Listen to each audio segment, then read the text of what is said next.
ఏపీలో 5 MLA quota MLC స్థానాల ఎన్నికలకు ఇవాళ నోటిఫికేషన్ విడుదల కానుంది. మొత్తం 5 సీట్లకు మార్చి 20వ తేదీన పోలింగ్ జరగనుంది. మార్చి 10న నామినేషన్ల స్వీకరణకు తుది గడువని ఈసీ తెలిపింది. ఇక 11న నామినేషన్ల పరిశీలన, 13వ తేదీన నామినేషన్ల ఉపసంహరణకు చివరి తేదీగా ఈసీ తెలిపింది.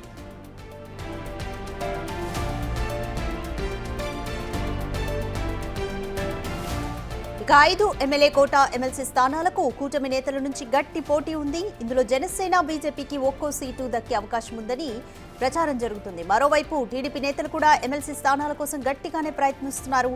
ఇక టీడీపీ నుంచి ఎమ్మెల్సీ రేసులో యనమల రామకృష్ణుడు ముందు వరుసలో ఉన్నారు. ఆ తర్వాత దేవినేని ఉమా పేరు కూడా వినిపిస్తోంది.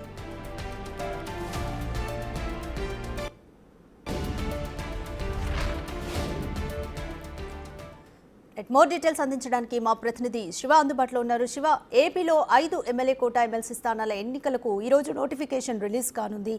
అయితే పార్టీల మధ్య పోటీ ఏ విధంగా ఉంది, అలాగే సీట్ల పంపిణీ కూడా ఏ విధంగా ఉండబోతుంది అనుకోవచ్చు?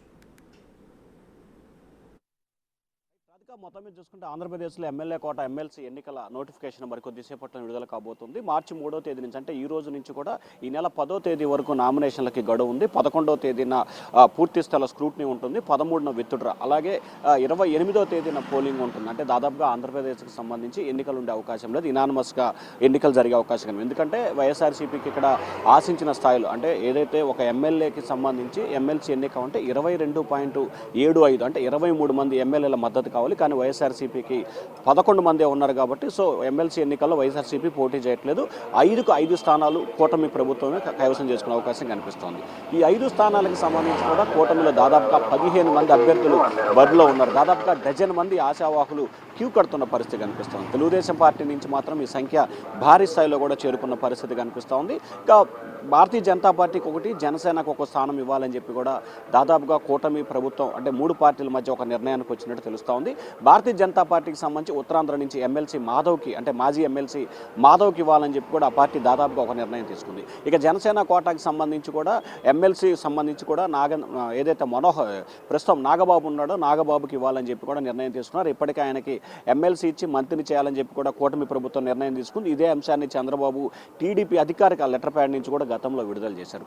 ఇక 3 స్థానాలు తెలుగుదేశం పార్టీకి వస్తున్న నేపథ్యంలో దీంట్లో ఎస్సీ, ఎస్టీ, బీసీ అగ్రవర్ణాలకు సంబంధించి కులాల ప్రాముఖ్యత వైడిగా ఇవ్వాలని చెప్పి చంద్రబాబు ఆలోచన చేస్తూ ఉన్నారు.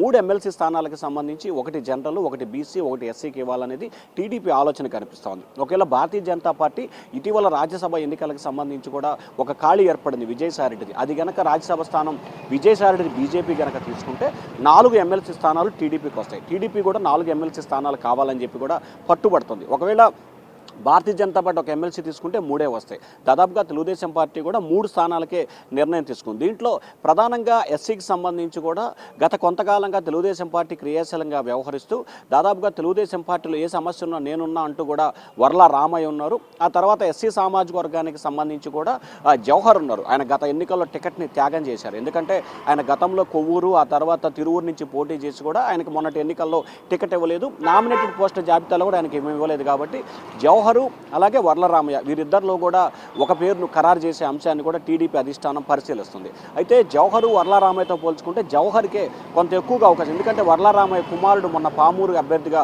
ఎన్నికల్లో పోటీ చేసి గెలుపొందారు. ఇక బీసీ సామాజిక వర్గానికి సంబంధించి చూసుకుంటే బేదా రవిచంద్ర పేరు ప్రముఖంగా వినిపిస్తాం. దాంతోపాటుగా యనమల రామకృష్ణుడు, అలాగే ఇటీవల వైఎస్ఆర్సీపీకి రాజ్యసభ స్థానానికి రాజీనామా చేసిన మోపిదేవి వెంకటరమణ కూడా ఎమ్మెల్సీ ఇస్తానని చెప్పి అప్పట్లో హామీ ఇచ్చారు. సో బీసీ సామాజిక వర్గానికి సంబంధించి కూడా ముందు వరుసలో అయితే యనమల రామకృష్ణుడు, అలాగే మోపిదేవి వెంకటరమణ, ఆ తర్వాత బీదా రవిచంద్ర. అయితే ఎమ్మెల్సీకి సంబంధించి యనమల రామకృష్ణ పదవి కాలం ముగుస్తుందో ఆయనకి ఇస్తారా లేదా అనేది ఇప్పుడు క్వశ్చన్ మార్కమే. ఎందుకంటే ఒక కుటుంబానికి ఒకే పదవి అనే నినాదం ప్రస్తుతం టీడీపీలో కొనసాగుతున్న నేపథ్యంలో ఇప్పటికీ యనమల రామకృష్ణుడు కుమార్తె ఎమ్మెల్యేగా ఉన్నారు, ఆయన అల్లుడు ఎంపీగా ఉన్నారు, ఆయన వియ్యంకుడు ఎమ్మెల్యేగా ఉన్నారు. సో ఆయన కుటుంబానికి సంబంధించి ఇప్పటికే 2 ఎమ్మెల్యేలు ఒక ఎంపీగా ఉన్న నేపథ్యంలో ఆయనకి ఇచ్చే అవకాశాలు చాలా తక్కువగా ఉన్నాయి. ఇక బీసీ సామాజిక వర్గాన్ని చూసుకుంటే బీదా రవిచంద్ర, దాదాపుగా ఇతని పేరు ఎక్కువగా తెర మీదకి వస్తుంది.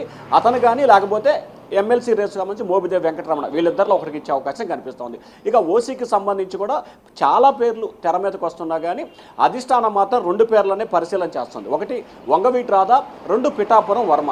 వీరిద్దరిలో ఒకరికి ఇచ్చే అవకాశాలు కనిపిస్తున్నాయి. అయితే పిఠాపురం వర్మకి సంబంధించి పవన్ కళ్యాణ్ కోసం సీటు త్యాగం చేశాడు కాబట్టి ఆయనకి ఇవ్వాలని ఒక ప్రపోజల్.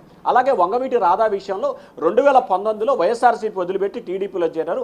అప్పట్లోనే ఎమ్మెల్సీ చేస్తానని చెప్పి చంద్రబాబు హామీ ఇచ్చారు, మంత్రి పదవి కూడా ఇస్తానని చెప్పి చంద్రబాబు హామీ ఇచ్చారు. ఇటీవల రాజ్యసభ జాబితాలో ఆయన పేరు లేకపోతే అలిగారు. చంద్రబాబు పిలిచి కూడా ఆయన బుజ్జగించే ప్రయత్నం చేశారు. సో ఈ నేపథ్యంలో 3 ఎమ్మెల్సీ స్థానాలకు సంబంధించి దాదాపుగా డజన్ మంది అభ్యర్థులు పోటీలో ఉన్నారు.